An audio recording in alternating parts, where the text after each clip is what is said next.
We're going to skydive into Moab. What are you looking at?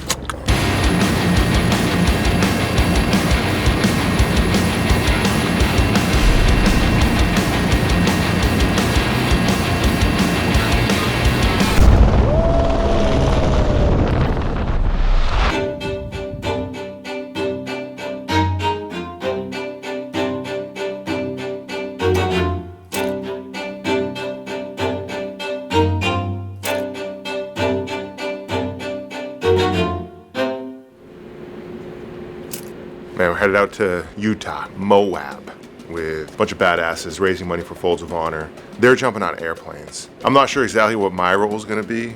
They were like, you wanna jump out of an airplane? I'm like, hell no. Who's gonna be out there? Yeah. Well, Andy Stumpf, a good friend of mine, is gonna be out there. Evan Hafer, the CEO of Black Rifle. Mike Glover from Fieldcraft Survival, Tim Kennedy, and then a few other folks who I don't know. Yeah, a bunch of killers. I helped with the skydiving team. We just did the They're like, you Folds of gotta Honor jump out of the plane. I'm like, no, I'm not jumping. No. We did bring a tandem if you're. No, that's what they were saying. Yeah. Yeah, no, I'm like, no, I'm good. Yeah. Well, let's load it. You want to load it up? Yeah, let's do it.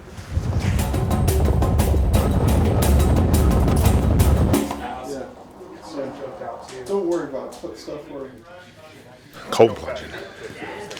That's why I brought shorts. You'll be fine, you'll be fine. You're gonna wanna get out. What are you looking at? You have 1 minute to control your breathing, or you're gonna go hyperventilate and go into the drink. 10 minutes of small motor function in water temperature lower than 40 degrees, and then 1 hour until you're dead. 10 minutes, you get to f around. No permanent damage whatsoever. Sit right. Let's bring in Tim Kennedy. His resume: Army Ranger, sniper, Special Forces operator, and co-founder of Save Our Allies. Kennedy has 6 wins, make that 7 wins for your submission. I am here with the winner, Tim Kennedy. Tim.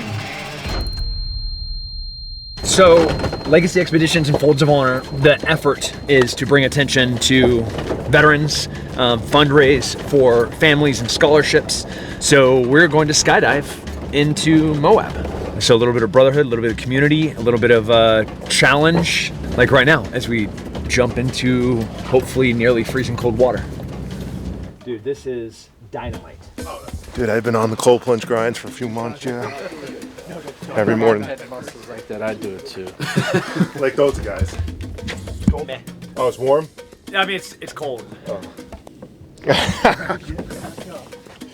Take your clothes off. God damn.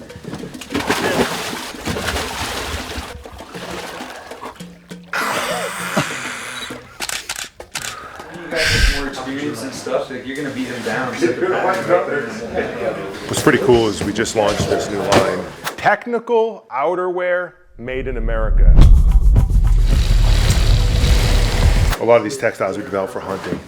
Now we've brought into kind of adventure apparel. I just hope everything fits. That's what I'm most nervous about. And so these dudes are going to be jumping out of helicopters and airplanes tomorrow in the gear, which is badass. So they'll be layered up in the different wool layers and the windproof layers, and yeah, it's gonna be awesome.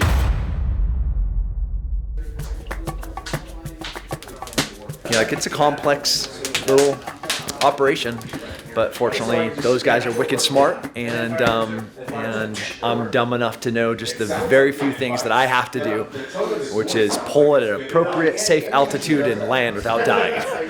So.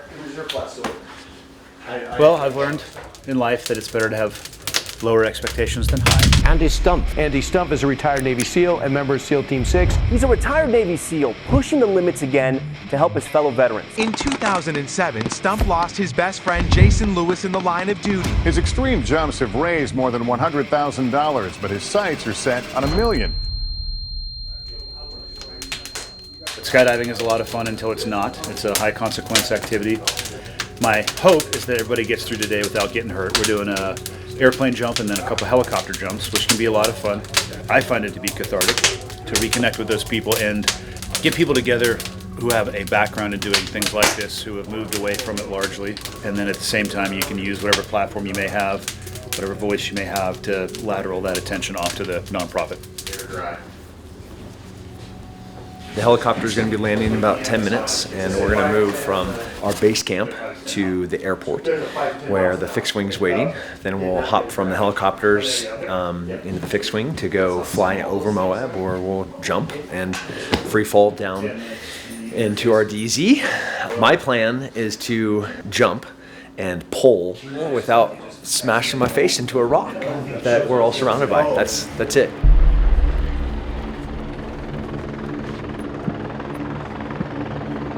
Larry, you ready?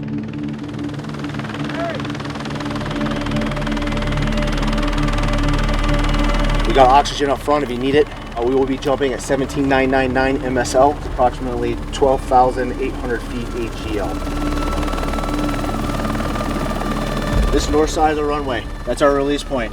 Find yourself over the river, come across to the east side of the airstrip as quickly as possible. I'll give you a 1 minute, 30 seconds, a standby, and then I will crawl outside the bird.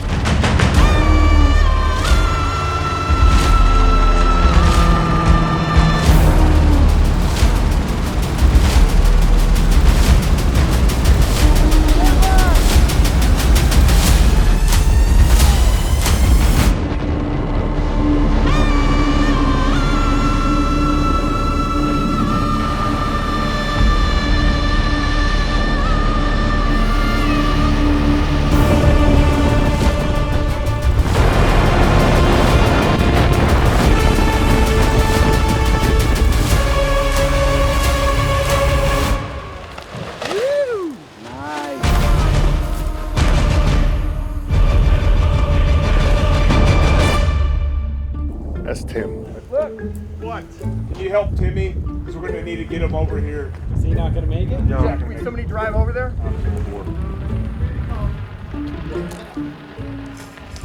Soft landing though. Yeah. How'd it go? It's beautiful up there. So much here. You called it from when he was like up by the summit. Yeah, I know. You were like, oh, he's going to run short. And I was like, how the do you know that? Because I've done this for 20 years. Okay, there we go. So there we go. The helicopter was like spun up right here, so I didn't want to come in on the runway. So from the ground perspective, Tim shallowed that, so he didn't get as much penetration as he was hoping for. Yeah, everybody else over-penetrated. Andy blew out the drop zone completely and landed too far. I was the only one that did what was briefed. In a pattern. You were predictable. I get it. Seeing all these dudes out here, all different builds, and just everything fitting universally, and obviously performing, more importantly, like it's freaking great. Hillcross Survival, we diversify against small businesses who support America, and so that's why we partner with Pete and Origin. That's why we partner with Jocko and Jocko Fuel and all the things, because knowing that this came from America and from field to your ass is really cool. Can we do some helicopter rehearsals? But no, you were going to go up in the green one, the A-star. What do you think's going to happen? The worst case scenario is the engine will fail and you'll burn alive. Dude, I'm not fucking going on. I'm staying right here. I'm staying right here. Evan and I got a bunch of business to talk about. We're talking like supply chain efficiencies. Like we have a lot. Yeah, we got freaking all sorts of shit.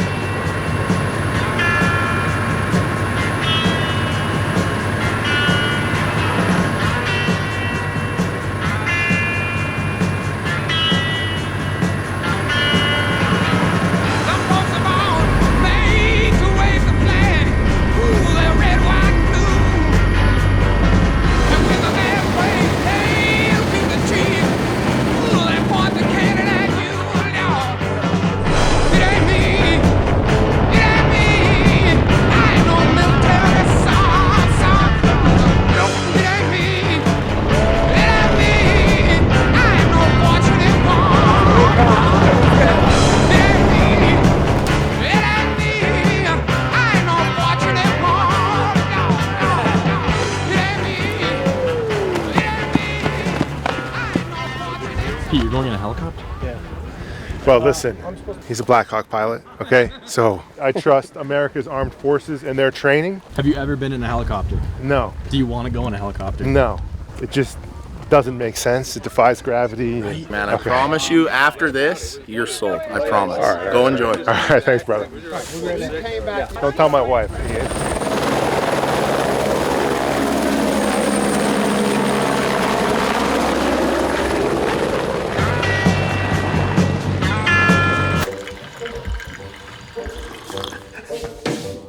They broke down last night, and they didn't get into like past midnight. They were, you know, when we were in Mineral Bottom there. Did you hear someone say there's another exit going out the other way? Yeah. And when you were in the helicopter, when Heavy D was like, I don't think there's an exit. Like, I'm pretty sure there's not an exit going out there. You heard him say that? Yeah. I mean, let's circle back to, in military, you have lots of data. You have SIG and human, like signal intelligence and human intelligence. Human intelligence is then given to an analyst, and that analyst, he takes that data and he turns it into intelligence. That right there would be an example of key human intelligence that you want to pass on to relevant units. So we just did like 50 miles of really severe off-road driving. I mean, pretty like good legit stuff in Moab. And then the last major obstacle, we punctured a transmission. Andy's Bronco is still out there, like 4 hours from here, right? Or longer. 6 hours. Holy shit. The awesome part is that every problem was fixable. Even ones that are not fixable, like a hole punched through the transmission drip pan. Why would you even put that there? And you know, it's cold here right now. Yeah. You know? Yeah, I mean, there are some things that you just can't do without the right gear, period. The lack of right equipment could end you in one decision about equipment selection. We went from jumping out of an airplane at effectively 28,000 feet altitude from where we are to where we are above ground level to midnight fixing, you know. In the dirt and mud, fixing vehicles. It is a piece of equipment that enables us to do an unknown thing. There you go. Yeah, I want to go with the Chinese model. Great plan.